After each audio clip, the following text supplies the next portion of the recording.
നമുക്ക് സിനിമയ്ക്ക് പോവാം. കാലത്ത് എന്നിട്ട് ഒന്നും ചെയ്യാനില്ലോ എന്ന് വിചാരിച്ചിരിക്കുമ്പോഴാണ് ഒരാൾ വിളിച്ച് പറയുന്നത് നമുക്ക് എല്ലാവരും കൂടെ സിനിമയ്ക്ക് പോയാലെന്ന്. അപ്പൊ അങ്ങോട്ട് ഇറങ്ങി. എല്ലാ പ്രാവശ്യത്തെയും പോലെ ഏറ്റവും അവസാനം എത്തിയത് ഞാനായിരുന്നു. അത് സ്ഥിരമാണല്ലോ. പിന്നെ 3 മണിയുടെ സിനിമയ്ക്ക് ഞാൻ 2:59 കറക്റ്റ് ആയിട്ട് എത്തിയിട്ടുണ്ടായിരുന്നു. സുമതി വളവ് കാണാനായിരുന്നു നമ്മൾ എല്ലാവരും കൂടെ പോയിട്ടുണ്ടായിരുന്നത്. അങ്ങനെ കറക്റ്റ് സമയത്ത് നമ്മൾ എത്തിയോണ്ട് തന്നെ സിനിമ കണ്ടു. ഇന്റർവെൽ ആയപ്പോ നമ്മൾ സാധാ പോലെ തന്നെ പോപ്കോണും അങ്ങനത്തെ അല്ലാതെ ചില്ലറ ഐറ്റംസും വാങ്ങാൻ വേണ്ടി താഴത്തോട്ട് പോയി. അങ്ങനെ അവിടുന്ന് വാങ്ങാനുള്ളതൊക്കെ വാങ്ങിയതിന് ശേഷം നമ്മൾ തിരിച്ച് അതിന്റെ ഉള്ളിൽ കയറി അവിടുന്ന് ബാക്കി കഴിക്കാൻ തുടങ്ങി. സിനിമ വലിയ കുഴപ്പമില്ല, അത്ര അടിപൊളി മൂവി എന്ന് പറയാനും വൺ ടൈം വാച്ചിന് ഓക്കെ ആയിട്ടുള്ള ഒരു മൂവി ആയിട്ട് നമുക്ക് എല്ലാവർക്കും തോന്നിയത്. സിനിമ കഴിഞ്ഞ് അങ്ങനെ വീട്ടിൽ പോകാൻ പറ്റില്ലല്ലോ. അപ്പൊ നമ്മൾ ഹൈക്കോർട്ടിൽ പോയിട്ട് ചായയും കുറച്ച് കടികളും കഴിക്കാൻ വേണ്ടി പോയിക്കായിരുന്നു. ഞാൻ എന്റെ സ്ഥിരം പഴംപൊരി വാങ്ങിയായിരുന്നു. അവര് പിന്നെ മുളക് ബജി, ഉള്ളിവട അങ്ങനെ.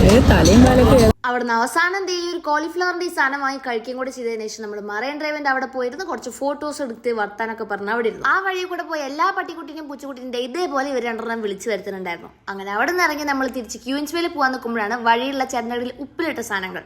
അവിടെ നിന്ന് നമ്മൾ 3 എണ്ണം, അയ്യോ 3 അല്ല, എന്നെയും കൂട്ടി 4 എണ്ണം. അങ്ങനെ അതൊക്കെ കഴിച്ച് തിരിച്ച് ആവണോ അന്ന് ഞാൻ ഇവിടെ 2 ഫ്ലാറ്റിന്റെ പേരിൽ വാങ്ങിക്കും. കുറച്ചധികം ക്യൂൻസ്വേയിലും പോയിരുന്നു. അപ്പൊ അത്രയ്ക്കുള്ള വീഡിയോ ഇഷ്ടപ്പെട്ട് കഴിഞ്ഞിട്ടുണ്ടെങ്കിൽ ചാനൽ സബ്സ്ക്രൈബ് ആക്കാൻ മറക്കണ്ട. അപ്പൊ ബൈ ബൈ.